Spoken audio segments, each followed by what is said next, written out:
এবারের বিধানসভা ভোটে কোন ইস্যু সব থেকে বড় ফ্যাক্টর বলে মনে হয়, ধর্ম নাকি এসআইআর? মেন তো ধর্ম, এ ব্যাপারে কোনো সন্দেহ নেই। আর এসআইআর করেও কিছু পারবে না, কারণ মমতা ব্যানার্জি, অভিষেক ব্যানার্জি এত রাইট টাইমে অ্যালার্ট করেছিলেন।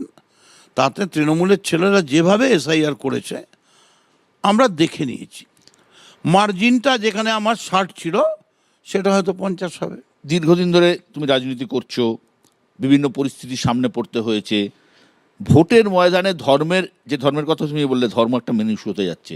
ভোটের ময়দানে ধর্মের এই বাড়বাড়ন্ত কি এর আগে কখনো দেখেছো তুমি? কোনোদিন না, এবং এটা মানুষ পছন্দ করছে না। কোলাকুলি করতে চায় হিন্দু মুসলমান, ধর্মের বিভাজন কেউ চায় না, মানুষ শান্তি চায়। তাহলে ধর্ম কি করে রাজনীতির সাথে যুক্ত হবে? কিভাবে তুমি দেখছো ধর্মটাকে? তোমার একটা কথা বলি, এটা প্রতিফলনটা দেখতে পাবে ভোটের দিন। কোনো মানুষকে দেখে বুঝতে পারবেন না কাকে ভোট দিচ্ছে।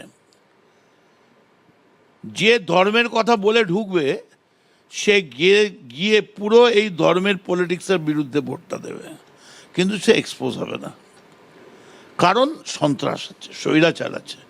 আমি তোমায় বলছি, ধর্মের বিরুদ্ধে, ধর্মের নামে যে পলিটিক্স, না मैं হিন্দু না मैं মুসলমান, সবসে পহলে मैं एक इंसान।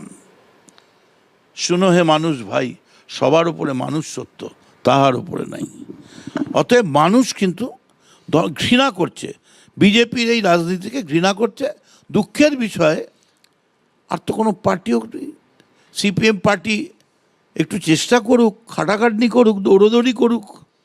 তোরা এতদিনের পার্টি, 34 বছর ক্ষমতায় ছিলিস, তোদের একটা দায়িত্ব নেই? এই এত বড় এসআইআর গেল, একবারও মুখ দেখালি না, এখন এসে রাস্তায় এসে বলছিস চোখে চোখ, মুখে মুখ, কানে কান, এইসব কী হচ্ছে এগুলো? তুমি নিজেও তো বেশ ধার্মিক, মন্দিরে পুজো না দিয়ে কোনো কাজই করো না, সম্ভবত জগন্নাথ দেবের পড়ে আছো, নাকি? হ্যাঁ, এটা হচ্ছে শীতলা মা, তারপরে তোমার মানে একসঙ্গে অনেকগুলো মায়ের পুজো। কালী মা সেইখানে তার মাথা থেকে খুলে দিয়েছে আশীর্বাদ দিয়ে। তারপর আমি তো দক্ষিণেশ্বরে থাকি, রোজই মা ভবতারিণীর এই লাল চূড়নি আমরা পেয়ে থাকি।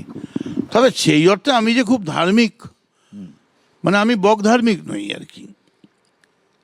তবে আমি পলিটিক্সটাকে, রাজনীতিটাকে আমি মনে করি এটা রাজনীতি হওয়া উচিত। আসুন না, সিপিএম বিজেপি সারা ভারতবর্ষের সব স্টেটকে ফেলুন আর মমতা ব্যানার্জিকে ফেলুন, মানুষকে প্রশ্ন করুন যে উন্নয়নের প্রশ্নে কে এগিয়ে আছে।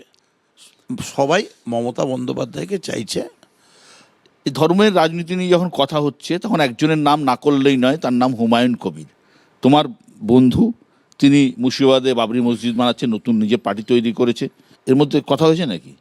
আমি কথা বলিনি, মানে আমি কেন, আমি প্রশ্নই আছে না ফোন করে কথা বলার, আমাকেও ফোন টোন করেনি।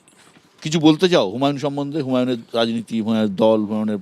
আমি কিছুই বলতে চাই না, শুধু এইটুকুনি বলতে চাই, 250-র বেশি সিট নিয়ে মমতা বন্দ্যোপাধ্যায় চতুর্থবারের জন্য মুখ্যমন্ত্রী হচ্ছেন, এবং যতক্ষণ চাইবেন তার শরীর পারমিট করবে তিনি মুখ্যমন্ত্রী থাকবেন।